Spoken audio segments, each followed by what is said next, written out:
في اللي يسألوني ابو سالم ايش رايك بالمغرب وسفرة المغرب؟ بلد جميل جدا، فيه سلبيات وفيه ايجابيات، بقول لكم اياها باختصار. اول شيء الصورة النمطية اللي حاطينها عن المغرب ما شفتها ابدا هناك. اللي يقول سحر وشعوذة ما شفت شيء، قعدنا هناك 10 ايام ولا شفنا شيء يدعو او طرف سالفة. اللي يقول فيها فساد وفساد، انا اشوف ان معظم الشعب اللي هناك حتى من البياعين الى سواقين التاكسي الى كل اللي موجودين من الناس المتدينين جدا، وجهة نظري واللي انا شفته، والمساجد موجودة بكل مكان والاذان في كل مكان.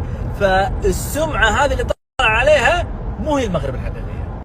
وخلوني اختصرها، ايش رايكم اقول لكم بعض المميزات، كم مميزة شفتها هناك وكم سلبية. وبصراحة شنو السلبيات اللي موجودة؟ فيها سلبيات وفيها ايجابيات. رقم واحد من الايجابيات انها مهيئة سياحية، الاوروبيين طايحين فيها طيحة، يعني خصوصا مراكش منطقة سياحية 100%، والاوروبيين او السياح فيها بكثرة، فهي مهيئة سياحيا. المطاعم واجد، الفنادق واجد، الطب وتتخير واسعار معقولة.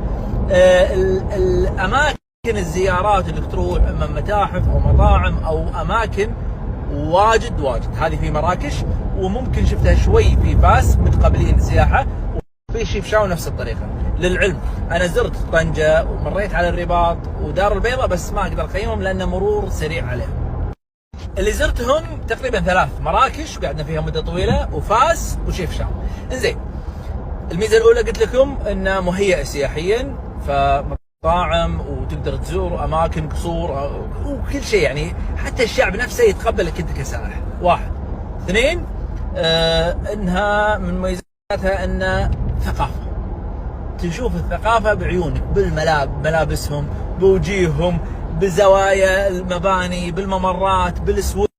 سوق اغلبها شعبية وكلها تقريبا اللي زرناها سوق شعبية، تتمشى وتشوف اشياء غريبة، ثقافتهم هم، كلامهم هم. وعلى فكرة اللي يقولوا لي كلام المغربي ما تفهمهم، لا والله يفهمونك 100%، وتفهمهم 90%، وال10% هذه بس تقولها يرد وتفهمها، فما في صعوبة ابدا بالحوار. كذلك من مميزاتها الجو والطبيعة. رحنا بفترة الشتاء، الجو ولا اروع، والطبيعة الخضار بكل مكان، الشارع كله اشجار برتقال، هذا في مراكش، حتى في فاس الشارع كله اشجار برتقال. ودربنا لشيفشاون بالشمال كأنك في اوروبا، جبال خضر. انزين، الحين تقول يا ابو سالم وخليك صريح عن السلبيات. رقم 1 اقول لكم لا احد يسافر بالصيف. البلد جوها حلو، مدحت الجو، جوها حلو، بس واضح ان المكان كله خارجي، يعني اغلب وضعهم كله خارجي، السوق خارجيه، المطاعم تلقى اغلب بعضها مفتوحه. فالجو الحين حلو لانه شتاء، احنا رحنا شهر 2، اتوقع من بعد شهر 4 ما انصح ابدا تزورها لانها بتكون حاره، وحتى لو حر بسيط 100% انت اوت دور خارجي، فما انصح بزيارتها بالصيف من وجهة نظري.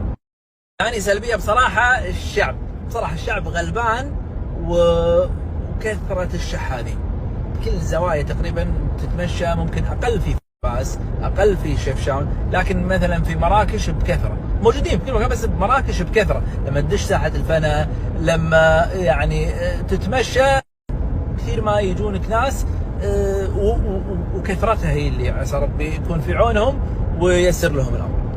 اما السلبيه الثالثه صراحه المحلات اللي يقول لك ب1000 اعرف انه ب200، ويعلك وانت تقول يا انت تدري هني شاريها انت امس ب200 مثلا، تجي هني يقول لك ب1000، انزل 800، ما ينزل بسرعه 500. انت يا حبيبي ادري، انا اعرف هذه قيمتها.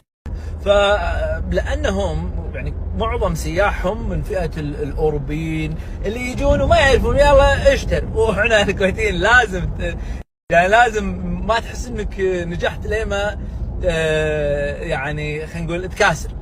فصراحة يتعبونك حيل بالسوق، لأن دائما يدوبل لك، مو يدوبل شوي، يدوبل واجد، وأنت تدري أصلا يعني، ولو ما تدري صراحة بتشتري وأنت مغمض. فأنا أنصح أي واحد يروح اعرف اللي يقول لك ب1000 ترى هو ب200 او يمكن ب150. فانا صراحه يعني اقول لكم الصدق، لما اجي اتسوق اصلا لابس جلابيه مغربيه، وهم يدرون اني انا مو مغربي، بس لان يدرون مو مغربي فانا اشوف لي مخرج، يقول ما انا من مصر حضرتك. فيشوفني مصري يقول لي ايوه يضبطني بالسلف. هذه خطتي صراحه بالتسوق. هذه من السلبيات الواضحه في مراكش. في فاس اقل. قلت لك مراكش لان كثير سياح عندهم واغلبهم اوروبيين واللي يشترون على عمياني، فهم بالنسبه لهم وهم غلابه الشعب، فبالنسبه لهم يبي يكسب يلا هذه ب1000 يا حبيبي ادري ب200. حضرتك انا عارف انه بس تقول له كذي يقول لك انت من مصر؟ اخواننا مصر. يلا 300 200 اخر شيء يعطيك اياها.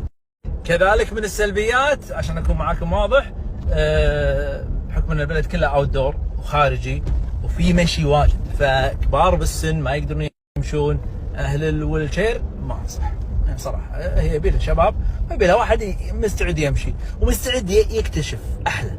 لان مثلا ترى لا تتوقع انك تروح مولات وتروح السياحه اللي متعودين عليها اغلب العوائل عندنا. ترى تصلح العوائل، اللي يسالني عن العوائل، اللي يسالني عن الشهر العسل، اشوف بالعكس انا اشوفها حلوه، فيها اكتشاف، فيها تمشي، فيها مطاعم، فيها فنادق، فحلوه، بس فيها طابع السوق الشعبيه. السلام عليكم. فيها طابع السوق الشعبيه، فانت تروح سوق شعبيه تشوف منتجات غريبه، منتجاتها رخيصه. السلام عليكم.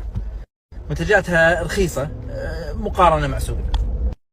وسلامتكم وتعيشون. هذا وجهه نظري. اللي يسالني بعد عن الاسعار السوق، في اسعار حلوه. اللي يدور ملابس وخصوصا الدراريح والجلابيات المغربيه، انا اقول لكم روحوا جيبوا بضاعه. اسعار يعني بلاش هناك مع مقارنه مع هنا.